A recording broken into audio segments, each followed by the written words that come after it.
من الشيطان الرجيم. بسم الله الرحمن الرحيم.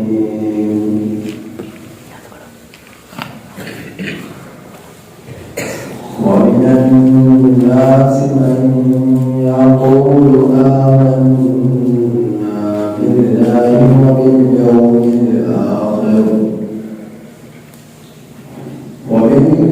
الآخر وما هم بمؤمنين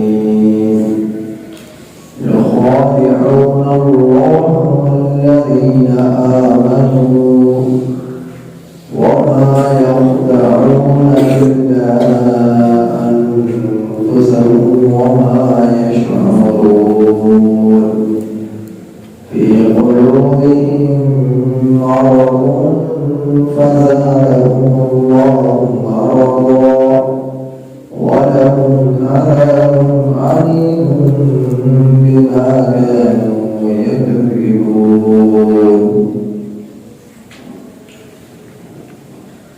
سورة البقرة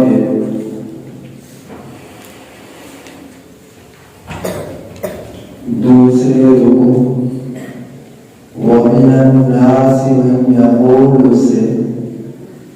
إِنَّ اللَّهَ عَلَى كُلِّ شَيْءٍ قَدِيرٌ تک جو کہ 13 آیات کریمہ بنتی ہیں. ان آیات کریمہ کی تفسیر کل ہو چکی تھی.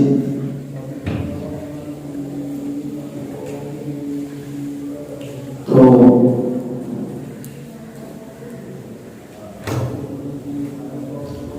13 آیات کریمہ کی تفسیر ہو چکی تھی. مزید کچھ گزارشات آپ حضرات کے سامنے پیش کرنی ہیں. یہ منافقین جن کا تذکرہ ان 13 آیات کریمہ میں ہوا، یہ منافقین کہ جن کے اندر جن کے نفاق نے انہیں جھوٹ بولنے پر مجبور کیا، استہزاء کرنے پر مجبور کیا، مسلمانوں کا جو ہے مذاق اڑانے پر مجبور کیا، زمین میں فساد پھیلانا اپنے نفاق کی بنا پر اس پر مجبور کیا. اور یہ لوگوں نے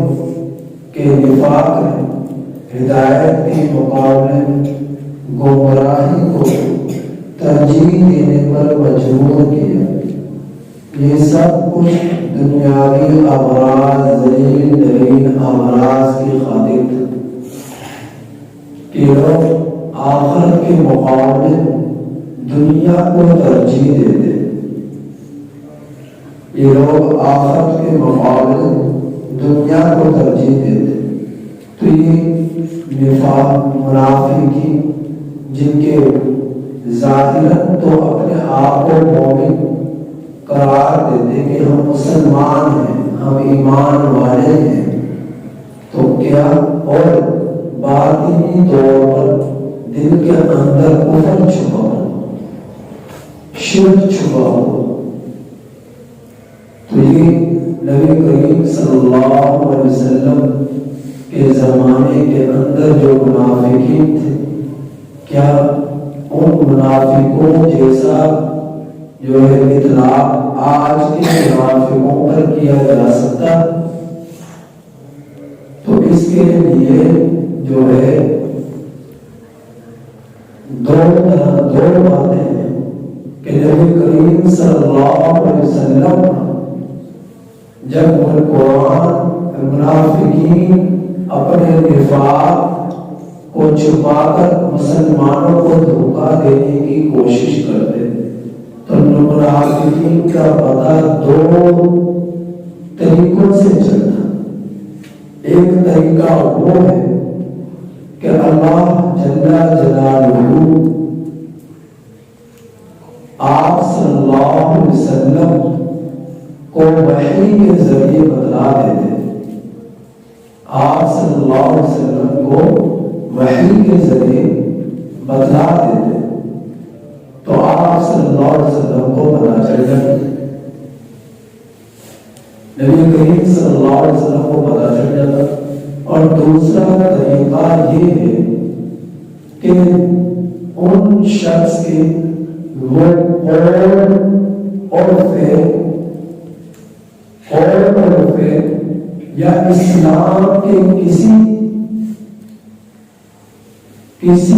اسلام کی مخالفت میں عملاً ان کے عمل سے اظہار یا اس بات کا ظہور ہو جائے۔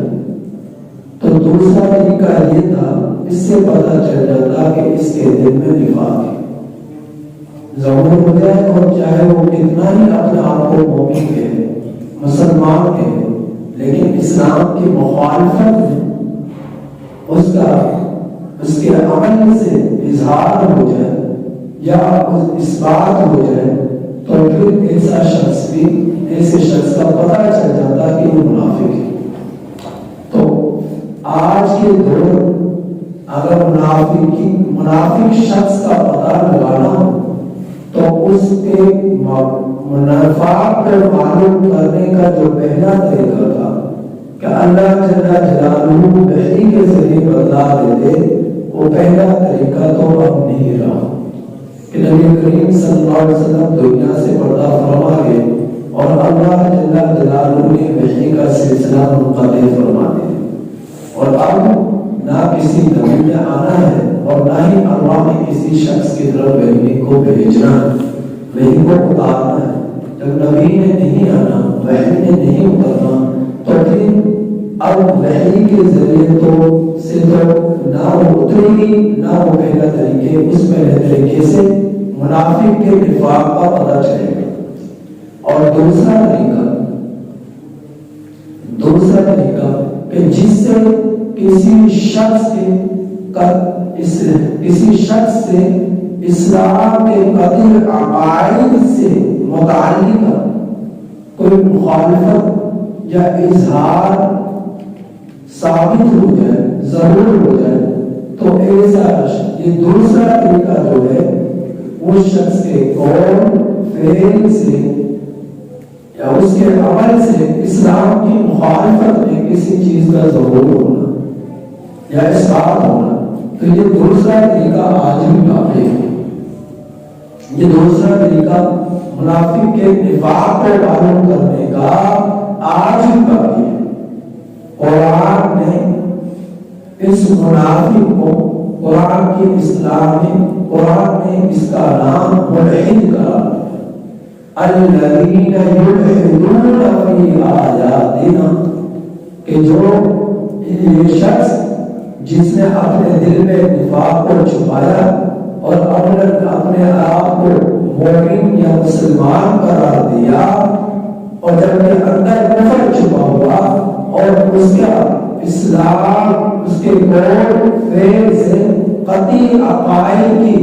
خلاف کوئی کام سرزد ہو گیا یا اس کا اظہار ہو گیا، اثبات ہو گیا، تو یہ شخص بھی منافق ہے۔ تو قرآن نے اس کو نام دیا ملحد، الذین یلحدون فی آیاتنا، اور احادیث مبارکہ میں اس شخص کو کا نام موصول ہے زندیق کے ساتھ، احادیث مبارکہ میں ایسا شخص زندیق کہلایا۔ تو یہ دوسرے طریقے سے منافق کے نفاق کا پتہ چلتا۔ تو ان آیات کریمہ میں غور کیجیے۔ دوسرے رکوع کی پہلی آیت، آمنا باللہ وبالیوم الآخر، ہم ایمان لے آئے اللہ اور آخرت کے دن پر، کہ نبی کریم صلی اللہ علیہ وسلم سے قبل اہل یہود جو ہے اللہ اور آخرت پر ایمان کرتے، تو اس اعتبار سے انہوں نے کوئی غلط بیانی نہیں کی کہ انہوں نے سچ بولا کہ ہم اللہ پر اور آخرت کے دن پر ایمان لے آئے، لیکن نبی کریم صلی اللہ علیہ وسلم کے اوپر ایمان لانے کا نہ اظہار کیا نہ انکار کیا، الرسول اذا آمنا بالرسول، نبی کریم صلی اللہ علیہ وسلم پر ایمان لانے کا نہ تو اظہار ہو اور نہ ہی اثبات ہو، تو اللہ رب العزت نے فرمایا کہ ان وما بالمؤمنین، یہ لوگ ایمان نہیں لے کر آئے، جبکہ ایمان باللہ اور ایمان بالیوم الآخر یہ اہل یہود جو ہے ان دونوں نظروں پر ایمان رکھتے تو وہ مومن کہلاتے۔ تو یہاں پر کس طرح فرمایا کہ ایمان بالمؤمنین و ایمان نہیں لائے، اصل میں ایمان میں لاتے ہیں، لیکن جو جن خصوصیات کے ساتھ ایمان لانے کا انہیں حکم تھا، ان خصوصیات اور صفات کے ساتھ وہ اللہ پر اور آخرت کے دن پر ایمان نہیں لاتے، ایمان نہیں لاتے۔ تو اس وجہ سے فرمایا کہ وہ ایمان نہیں لے کر آئے۔ اور دوسرا اس آیت کریمہ سے یہ بات معلوم ہوئی کہ دیکھیں انہوں نے اپنے طور پر سچ بولا کہ ہم ایمان لائے اللہ پر اور آخرت کے دن پر، اور جس پر ایمان نہیں لاتے یعنی آمنا بالرسول پر اس کا ذکر نہیں کیا تو یہ جھوٹ نہیں ہوا۔ تو حقیقت یہ تھی کہ یہ جھوٹ اس قدر قبیح ترین عمل ہے کہ منافق مشرک لوگ بھی اس کو پسند نہیں کرتے، اس قدر اس سے بچتے، اس قدر اس سے بچتے۔ اور جھوٹ سے بچنا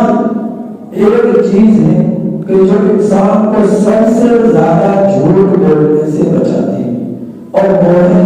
اللہ پر اور آخرت کے دن پر ایمان، اللہ پر اور آخرت کے دن پر ایمان۔ جب آخرت پر یقین ہوگا، موت کا بعد کی زندگی کا یقین ہوگا، تو اسے پتہ ہے کہ اس جھوٹ کی سزا مجھے ملنی ہے، تو اس وجہ سے وہ بچے گا کہ میں گناہ نہ کروں، میں جھوٹ نہ کروں، میں اللہ کی نافرمانی نہ کروں، اور کوئی اچھا یا برا عمل کرنے میں جھوٹ نہ بولوں، کسی سے جھوٹ نہ بولوں۔ تو اس وجہ سے جھوٹ سے بچا جائے، جھوٹ سے بچا جائے۔ تو ان آیات کریمہ میں منافقین کی دھوکہ دہی، جو مسلمانوں کو دھوکہ دینے کے لیے وہ اختیار کرتے اور اپنے فساد کو بھی اصلاح سے موصول کرتے کہ ہم تو اصلاح کرنے والے ہیں، تو ایسی صفات، ایسے برائیاں، ایسی خصوصیات سے بچنا چاہیے ہر شخص کو، جو منافقین کا اندر پائی جاتی تھی۔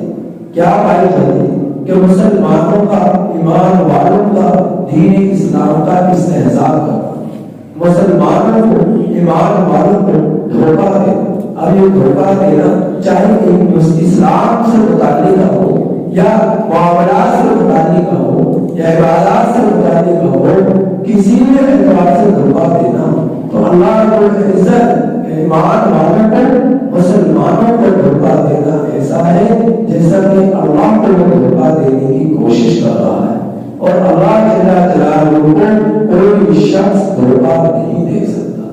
اللہ کے جل جلالہ کے ساتھ کوئی شخص فریب نہیں کر سکتا۔ تو اللہ رب العزت نے ان کے اسی استہزاء کی بنا پر، اسی دھوکہ دہی کی بنا پر ان کے دلوں پر مہر لگا، ایسی مہر لگی کہ وہ دکھائے حق دکھائے دیے جانے کے باوجود ان پر وہ اس حق کو قبول کرنے کی صلاحیت سلب ہو گئی، اور حق دکھائی دینے کے باوجود دکھائی نہیں دیا جا رہا، حق سنائی دینے کے باوجود سنائی نہیں دیا جا رہا، حق دکھائی دینے کے باوجود ان سے بولا اقرار اس کا نہیں کیا جا رہا، جبکہ دل سے ان کے دلوں میں یہ بات تھی کہ یہ دین پر حق ہے، یہ آخر زمان پیغمبر صلی اللہ علیہ وسلم سچے رسول ہیں، لیکن اگر ان چیزوں میں آخر زمان پیغمبر ایمان لانے سے یہ لوگ رکے، دین اسلام اور عمل پیرا ہونے سے لوگ رکے، تو اسے روکنے کے لیے ان کے جو ایک وجہ تھی، اور وہ وجہ یہی تھی کہ دنیاوی اغراض، دنیاوی ظاہری دنیا کی راحتیں اور رونقیں، تو دنیا کے اوپر عزت، جاہ، مال، یہ چیز انہوں نے ان ان چیزوں کو ترجیح دینے کے لیے دین سے روکے، جبکہ حقیقت یہ ہے کہ حقیقی عزت دین اسلام ہی کے اندر ہے، حقیقی عروج دین اسلام ہی کے اندر ہے، حقیقی سکون جو ہے وہ دین اسلام ہی کے اندر ہے۔ اس کے علاوہ پوری دنیا کے مذاہب میں کسی مذہب میں کوئی مذہب ایسا نہیں کہ جس میں آپ کو پورا سکون مل سکے۔ اگر سکون ہے تو دین اسلام ہی کے اندر ہے، اگر کوئی پاکیزہ مذہب ہے تو وہ دین اسلام ہی ہے، اگر کوئی جو ہے قیامت تک باقی رہنے والا دین ہے وہ دین اسلام ہی ہے، اگر تحریفات سے محفوظ کوئی دین ہے تو وہ دین اسلام ہی ہے، اگر نجات کسی کے لیے ہے تو وہ دین اسلام ہی کے اندر ہے۔ اس کے علاوہ کوئی دین اسلام سے بڑھ کر پاکیزہ مذہب نہیں ہے، دین اسلام سے بڑھ کر بہترین دین نہیں ہے۔ تو اللہ رب العزت نے دین اسلام کو تمام ادیان باطلہ پر غالب فرمایا اور برحق بتلایا ہے۔ اللہ تعالیٰ سے دعا ہے کہ اللہ رب العزت ہمیں سے ایک